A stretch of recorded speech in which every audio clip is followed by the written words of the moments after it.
Ce guide vise à éviter l'insomnie à l'écrivain qui est inspiré par la vie qui l'entoure et qui décide d'en faire une œuvre littéraire. Pour ce faire, il est donc impératif d'en apprendre davantage sur ce que l'œuvre littéraire peut contenir en toute légalité. Le contrat d'édition, comme les autres contrats d'exploitation d'œuvres littéraires, requiert de l'auteur que ce dernier garantisse la conformité de son œuvre avec la législation. Si l'auteur ne respecte pas cet engagement pris par contrat, il s'expose à des poursuites tant de la part d'un tiers concerné par les propos de l'auteur que de la part de son éditeur. Étant donné cette exigence du milieu, l'auteur est contraint dans ses choix artistiques. En effet, l'auteur, comme tous les artistes, est nécessairement inspiré par les gens qu'il côtoie, par les actualités, par ses expériences de vie. Comment savoir ce qui, parmi toutes ces sources, peut être intégré dans une œuvre littéraire? Au-delà de la nécessité de respecter les droits d'auteur des tiers, c'est-à-dire de ne pas reprendre une partie importante d'une œuvre d'un tiers sans en avoir obtenu l'autorisation, l'auteur doit respecter le code criminel et les droits de la personnalité d'autrui.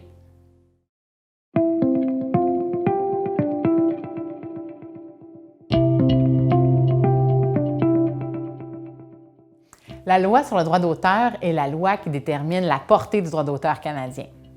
Cette loi guidera l'auteur qui désire utiliser un extrait d'une œuvre écrite par quelqu'un d'autre, utiliser une photographie qu'il n'a pas prise personnellement ou une illustration tirée d'une œuvre d'un tiers.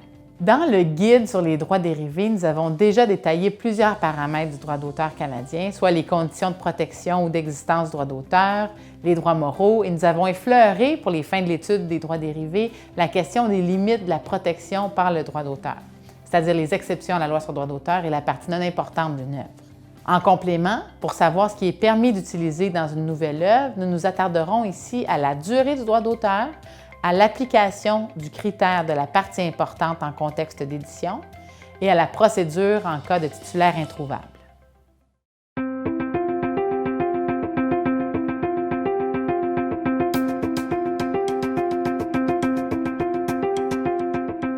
L'intérêt d'étudier les articles qui déterminent la durée du droit d'auteur est qu'une œuvre qui n'est plus protégée par le droit d'auteur est libre de droit. L'autre expression employée est que l'œuvre est alors dans le domaine public. Lorsqu'une œuvre n'est plus protégée, il est légal de l'utiliser sans nécessité d'obtenir d'autorisation ni de payer une redevance quelconque. D'où l'intérêt pour l'auteur de connaître cette durée. Les articles 6 et suivants de la Loi sur le droit d'auteur l'établissent. La règle générale, énoncée à l'article 6, est que le droit d'auteur subsiste pendant la vie de l'auteur, puis jusqu'à la fin de la 50e année suivant celle de son décès. De plus, des règles particulières s'appliquent pour plusieurs cas de figure, parmi lesquels celui d'œuvres dont le ou les propriétaires de droit, le titulaire, sont anonymes, et celui des œuvres posthumes. Ce dernier régime, celui de l'œuvre posthume, est particulièrement aride à lire du fait qu'un régime transitoire est prévu. Une lecture attentive et une calculette sont de mise. La question qui ressort fréquemment est celle de la durée du droit d'auteur d'une œuvre étrangère. La question se pose d'autant plus que la protection accordée par la Loi sur le droit d'auteur canadienne est plus courte que dans plusieurs autres pays, dont la France et les États-Unis.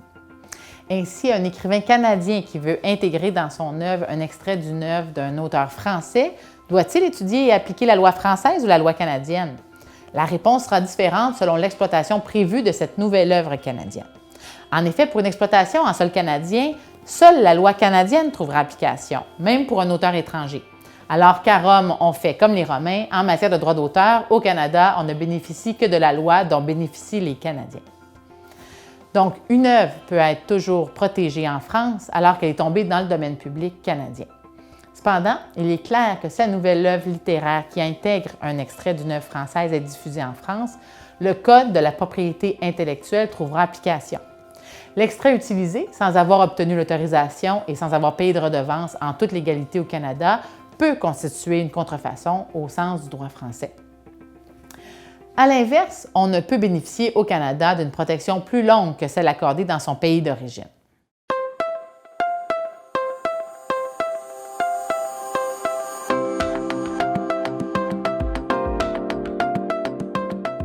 En vertu des exceptions évoquées dans le Guide sur les droits dérivés, il est possible d'utiliser une partie importante d'une œuvre sans avoir à obtenir d'autorisation ni de payer de redevance. Les exceptions sont décrites aux articles 29 et suivants de la Loi sur le droit d'auteur. Les exceptions qui risquent peut-être le plus souvent de bénéficier à l'utilisateur, qui est l'auteur d'une nouvelle œuvre, sont l'utilisation équitable aux fins de recherche, l'utilisation équitable aux fins de critique et de compte-rendu.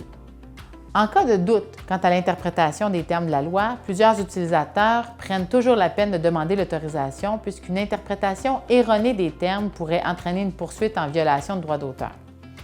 Plusieurs de ces exceptions sont récentes et ont peu subi l'éclairage des tribunaux. Lorsqu'on n'est pas en situation d'exception, il faut donc que l'utilisateur s'interroge. Est-ce qu'une partie importante que je désire utiliser, ce qui requiert l'obtention d'une autorisation, ou non? Le critère d'identification de l'utilisation d'une partie importante s'évalue d'un point de vue quantitatif, quantité, ou d'un point de vue qualitatif, qualité. En ce sens, la reprise dans une nouvelle œuvre de peu de mots peut constituer une reprise d'une partie importante si ce passage était déterminant et reconnaissable au sein de l'œuvre initiale. Cette évaluation s'effectue selon une personne raisonnable qui n'est pas un spécialiste. Donc, ce n'est pas seulement un doctorant en études littéraires qui devrait être en mesure d'évaluer ce qui constitue une partie importante d'une œuvre littéraire.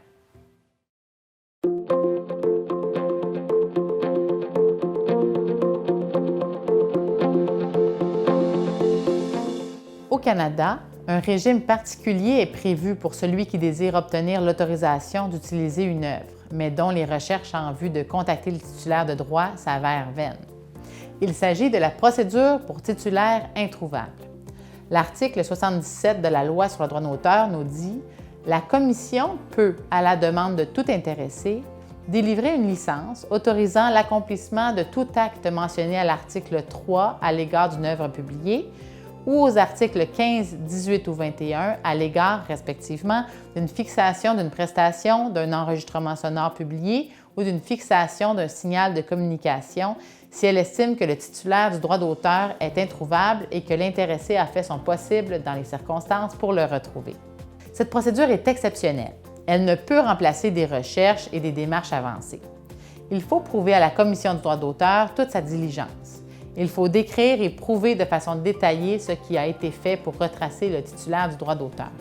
La licence obtenue de la Commission, le cas échéant, est par ailleurs limitée. Elle ne peut porter que sur une utilisation au Canada et que sur un texte déjà publié. Comment faire porter le fardeau de la responsabilité à l'éditeur dans le cas de publication à haut risque, comme une enquête journalistique? Nous vous référons au guide de lecture de contrat dans lequel nous recommandions de faire assumer le risque par l'éditeur.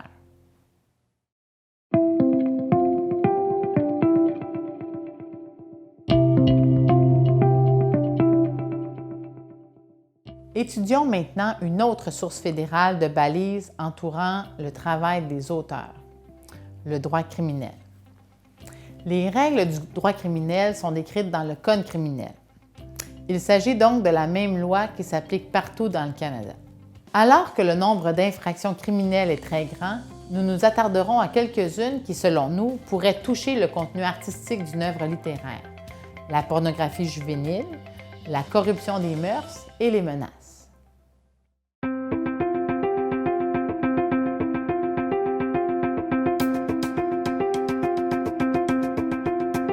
Tout d'abord, parlons du crime de pornographie juvénile prévu à l'article 163.1 du Code criminel. Le Code criminel interdit plusieurs comportements en lien avec la pornographie juvénile qui peuvent toucher et limiter l'écrivain dans ses écrits. Ainsi, il est notamment interdit de produire, imprimer, publier, distribuer, transmettre, rendre accessible, vendre, importer, exporter, posséder ou accéder à de la pornographie juvénile. De plus, la pornographie juvénile peut se retrouver sur différents supports. Par exemple, elle peut se retrouver tant sur des photos que dans des écrits. Cette infraction comprend cependant un moyen de défense lié à la pratique des arts. Nul ne peut être déclaré coupable d'une infraction au présent article si les actes qui constitueraient l'infraction ont un but légitime lié à l'administration de la justice, à la science, à la médecine, à l'éducation ou aux arts, ne posent pas de risque indu pour les personnes âgées de moins de 18 ans.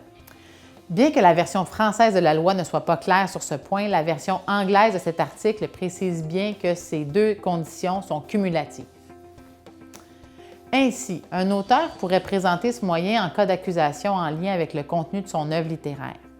Si le moyen de défense n'est pas reçu, la personne est passible d'une peine d'emprisonnement minimale de 6 mois et maximale de 10 ans.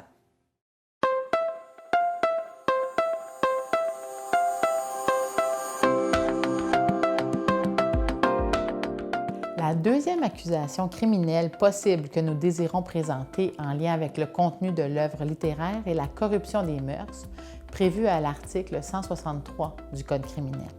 Commet une infraction quiconque, selon le cas, produit, imprime, publie, distribue, met en circulation ou a en sa possession aux fins de publier, distribuer ou mettre en circulation quelque écrit, image, modèle, disque de phonographe ou autre chose obscène, produit, imprime, publie, distribue, vend ou a en sa possession aux fins de publier, distribuer ou mettre en circulation une histoire illustrée de crime.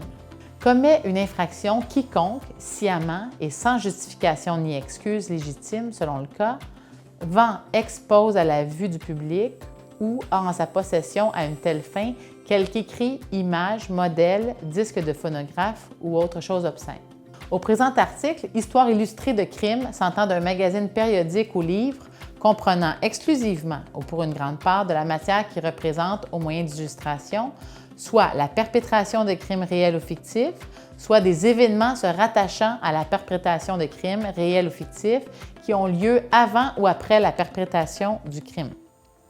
Un exemple récent au Canada d'accusation de corruption de mœurs par un artiste est celui de Rémy Couture. Ce dernier est un artiste maquilleur, spécialiste des effets spéciaux, qui a été accusé de corruption des mœurs. Les procureurs du ministère de la Justice entendaient démontrer que le matériel produit par l'accusé Rémy Couture et diffusé sur Internet était obscène et qu'il causait un préjudice à la société. Il était accusé des 3 chefs d'accusation de corruption de mœurs pour production, possession et diffusion de matériel obscène. Bien que le matériel déposé sur Internet fût d'un réalisme déconcertant, Rémy Couture décrivait son travail comme une œuvre d'art. Après 2 jours de délibération, le jury, composé de 7 femmes et 5 hommes, l'a cependant acquitté.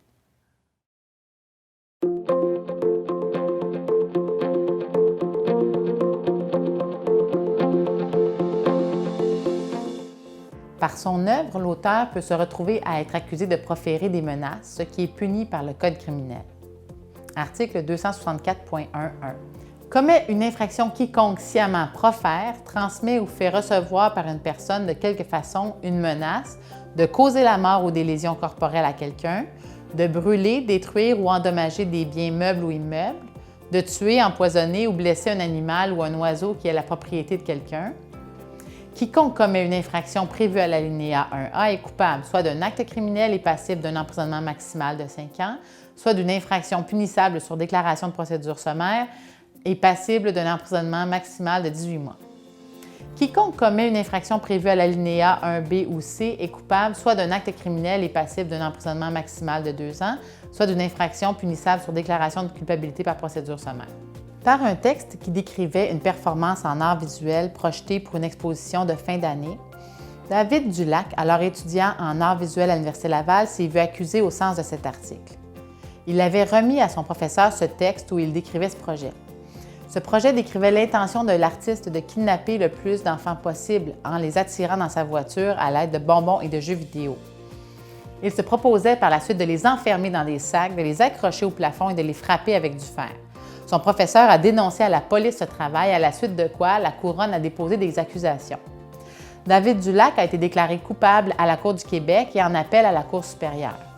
Ultimement, il a cependant été acquitté par la Cour d'appel du Québec. Les juges ont conclu que l'artiste n'avait pas l'intention spécifique de faire une menace de mort à l'intérieur d'un projet artistique. Son intention était plutôt de contester le système.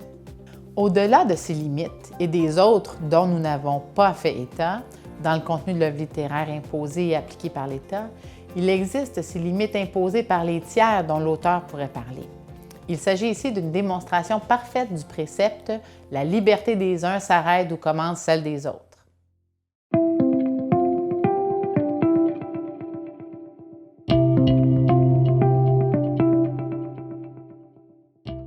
Les droits de la personnalité sont prévus au Code civil du Québec. Cela signifie qu'on parle ici de droits entre individus. La police n'est pas responsable de l'application de cette loi. Certains des droits de la personnalité sont aussi protégés par la Charte des droits et libertés de la personne, qui s'applique entre autres aux relations entre individus au Québec et qui peut entraîner la responsabilité de celui qui viole ces droits et libertés. Concrètement, les droits de la personnalité sont composés du droit au nom et à l'image, au droit à la vie privée, au droit à la dignité et au droit à l'honneur et à la réputation. Concrètement, nous étudierons pour terminer l'étude des droits de la personnalité les critères de la poursuite en diffamation.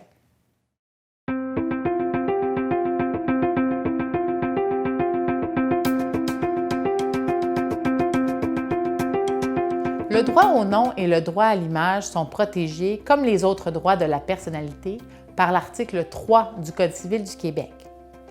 Plus spécifiquement, le droit au nom est aussi protégé par les articles 55 et 56 de ce même Code civil du Québec, qui prévoit entre autres que toute personne a droit au respect de son nom. Ainsi, si un auteur mentionne le nom d'un tiers dans son livre, il pourrait s'agir d'une atteinte au droit au nom si ses propos salissent la valeur du nom. Un peu comme une marque de commerce, le nom a une valeur selon la perception que les autres en ont dans un cercle donné. Si cette valeur est diminuée par les propos tenus, on parlera de dommages causés à la suite d'un acte fautif. Quant à lui, le droit à l'image protège la personne non seulement contre l'utilisation non autorisée de son image, mais aussi de sa voix et de sa ressemblance. Comme point de départ à l'ouverture de la responsabilité de l'auteur pour cause d'atteinte au droit à l'image, il est logique et essentiel que cette personne soit reconnaissable par quelqu'un d'autre que lui-même. Deuxièmement, il faut que la personne n'ait pas consenti à l'utilisation de son image. Ce consentement peut être exprès ou tacite. Retenons la règle générale qui veut qu'une autorisation de la part de la personne concernée pour le projet spécifique, par exemple pour l'incorporation de sa photographie dans un livre spécifique, doit être obtenue.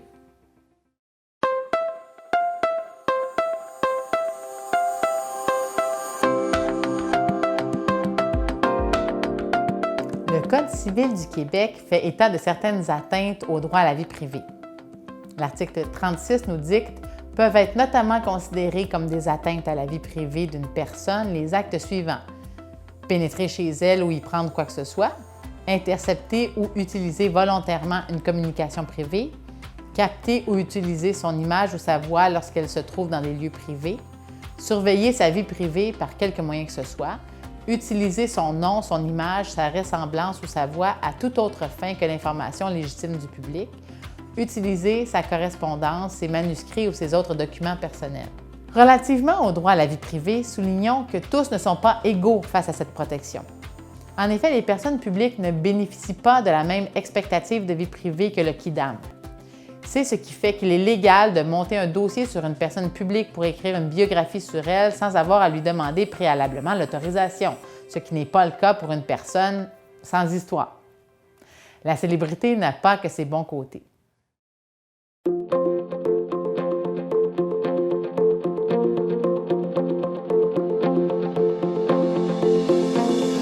Comment définir le droit à la dignité? La Cour supérieure définit la dignité comme un attribut fondamental de l'être humain. Elle englobe à la fois le respect et la considération que les autres nous portent, réputation, et la valeur que chacun accorde à sa propre dignité morale, son honneur. La dignité est une composante essentielle et inhérente à chaque individu. On peut résumer cette pensée par l'idée que la dignité constitue le respect de la personne pour ce qu'elle est. Le lien qui est ici fait avec les autres droits de la personnalité, dont le droit à l'honneur et le droit au respect de sa réputation, montre qu'il s'agit d'un concept important et unificateur. Cela est d'ailleurs conforme à l'énonciation et à la protection qui est prévue à l'article 4 de la Charte des droits et libertés de la personne. Toute personne a droit à la sauvegarde de sa dignité, de son honneur et de sa réputation.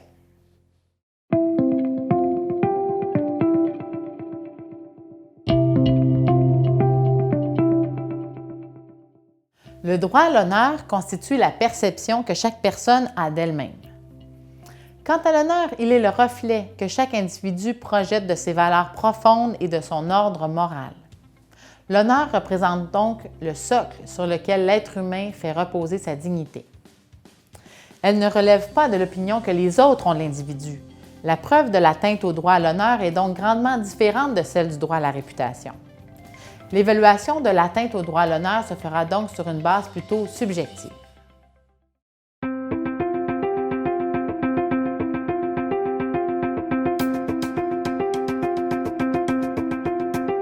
Le concept de droit à la réputation est assurément plus familier que peuvent l'être ceux de droit à l'honneur ou de droit à la dignité.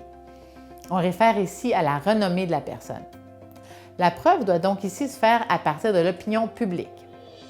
C'est justement par l'amalgame de la responsabilité de tout un chacun de respecter la loi, ici le droit à la réputation, et de réparer les dommages qu'il a pu causer s'il ne la respecte pas, que naît le recours en diffamation. Si la communication des propos ou des écrits contestés constitue une faute et crée des dommages, la personne visée par les propos ou les écrits en question a alors droit à une réparation.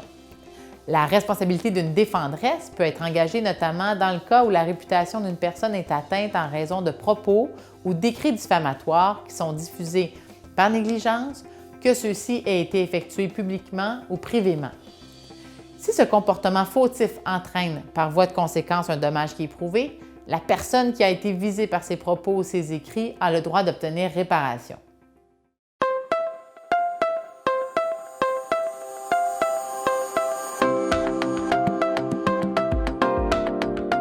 Le recours en diffamation naît de l'amalgame de la responsabilité de chacun de respecter la loi, ici les droits de la personnalité, et de la réparation des dommages que la personne a pu causer si elle ne la respecte pas.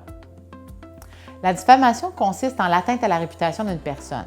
Cette atteinte donne ouverture à une poursuite si celui qui considère ses droits atteints arrive à établir que l'auteur du geste, du texte, des paroles a transmis à au moins une autre personne qui en a pris connaissance l'objet de la diffamation. La diffamation peut être directe ou indirecte. L'allégation ou l'imputation diffamatoire peut être directe comme elle peut être indirecte. Elle peut ainsi se présenter sous forme de simple allusion, d'insinuation ou d'ironie, ou encore se produire sous une forme conditionnelle, dubitative ou hypothétique. L'allégation peut prendre la forme de simple insinuation, de phrases interrogatives, de mimiques, de rappel d'une rumeur, de la fuite de renseignements soudainement devenus publics ou de la juxtaposition de faits divers qui semblent avoir un rapport entre eux. Est-ce que la personne particulièrement sensible a plus de recours que celle qui est rarement affectée par des paroles prononcées à son égard? En principe, non. L'évaluation de la situation doit se faire selon un critère objectif. Il faut évaluer en comparant avec la réaction d'un citoyen ordinaire. Est-ce que ce dernier estimerait que ses propos, analysés globalement, ont déconsidéré la réputation du plaignant? Différentes situations de propos diffamatoires entraînent la responsabilité. Il faut que la personne salie soit identifiable par une personne raisonnable, que ce soit par son nom ou par ses caractéristiques. Une fois les personnes identifiées ou identifiables, quelles sont les situations donnant ouverture à la poursuite en diffamation? Premièrement, la situation où la personne diffuse des propos déplaisants concernant quelqu'un en les sachant faux, ce qu'on définit comme la véritable intention de nuire. Deuxièmement, il y a la situation de la personne qui devrait savoir que les propos qu'elle prononce sont faux, mais qui, contrairement à une personne raisonnable, ne s'abstient pas de les prononcer. Finalement, il y a la situation qui résulte du fait que la personne émet des propos véridiques, mais défavorables à une autre personne et qui n'a aucune raison valable de les tenir, intention de nuire. Voici comment les tribunaux résument ces types de conduites regroupés en deux, l'une malveillante, l'autre simplement négligente. La première est celle où le défendeur sciemment de mauvaise foi avec intention de nuire s'attaque à la réputation de la victime et cherche à la ridiculiser, à l'humilier, à l'exposer à la haine ou au mépris du public ou d'un groupe. La seconde résulte d'un comportement dont la volonté de nuire est absente, mais où le défendeur a, malgré tout, porté atteinte à la réputation de la victime par sa témérité, sa négligence, son impertinence ou son incurie.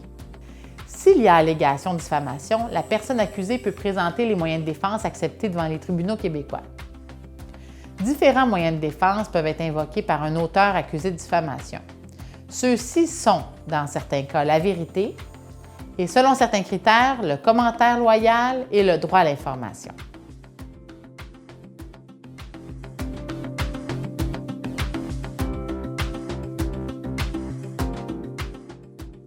Contrairement aux règles ayant cours dans le reste du Canada, au sens du droit civil en vigueur au Québec, comme nous l'avons énoncé précédemment, une déclaration vraie peut être diffamatoire. Cependant, dans certains cas, la preuve que l'énoncé était vrai peut constituer une défense recevable. Par exemple, si l'émetteur est accusé d'avoir diffusé des propos déplaisants concernant quelqu'un en les sachant faux, mais qu'il arrive à prouver qu'ils sont vrais, cela peut sauver la mise. Il faut donc retenir qu'avant toute chose, la vérité constitue une bonne protection contre les poursuites en diffamation, mais cette protection n'est pas absolue, puisqu'une personne malveillante peut vouloir répandre des informations vraies et causer ainsi des dommages.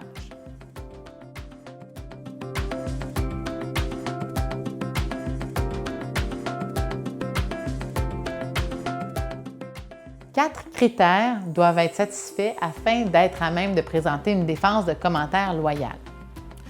Tout d'abord, il doit s'agir d'une question d'intérêt public, telle une dénonciation d'une fraude. La notion d'intérêt public est très large. Deuxièmement, le commentaire doit être fondé sur des faits véridiques. Il est nécessaire de prouver la véracité de ces faits. Le fait que l'accusé les croyait vrais ne suffit pas. Troisièmement, il doit s'agir d'un commentaire qui a les caractéristiques qui le rendent reconnaissable comme tel que « d'après moi »,« à mon avis ».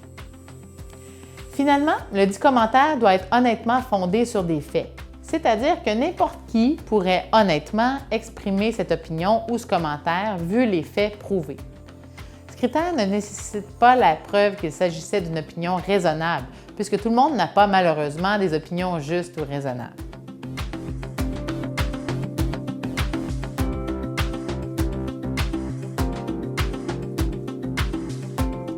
Le droit à l'information constitue une défense dans la mesure où les propos sont d'intérêt public, qu'ils sont véridiques et qu'ils sont présentés de manière suffisamment précise, juste et transparente. L'étude de la jurisprudence québécoise récente nous démontre en effet que le droit à l'information, jumelé à la liberté d'expression, constitue une défense raisonnable à des accusations de diffamation. Aussi, même la publication de faits de nature privée, les détails d'une transaction par exemple, peut être légitime, ces faits de nature privée servant à mettre de la chair autour de l'os qui est la question d'intérêt public. Les questions ne peuvent être étudiées par les journalistes le plus souvent dans un vide factuel. Ce qui est de nature privée peut servir à illustrer une question d'intérêt public.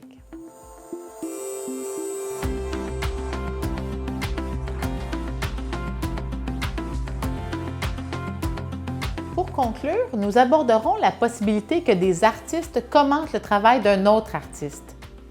Au-delà de la critique réelle et évidente, comme dans le cadre d'un livre critique par exemple, l'argument de la critique de l'œuvre peut être présenté, par certains sans succès, en défense d'une accusation d'atteinte à la réputation de la personne.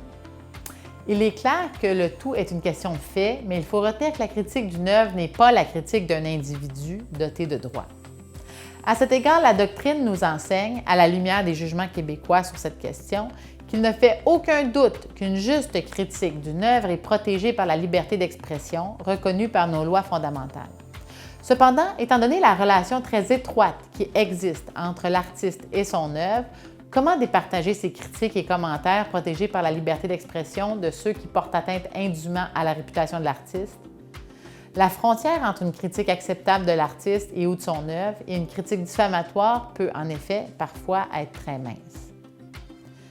De plus, les tribunaux ont rappelé aux artistes que leur statut de personnalité publique les expose à la controverse, aux éloges et aux critiques et que leur mesure de tolérance à cet égard doit être plus grande que le commun des justiciables. En somme, le tribunal a en quelque sorte reconnu que toute critique à l'égard d'un artiste ne doit pas nécessairement donner lieu à une poursuite en diffamation, puisqu'il est de la nature de cette profession que de susciter des réactions, positives mais également négatives. Il a par conséquent mis les artistes en garde quant au fait qu'ils doivent s'attendre à ce que leur travail ne fasse pas l'unanimité.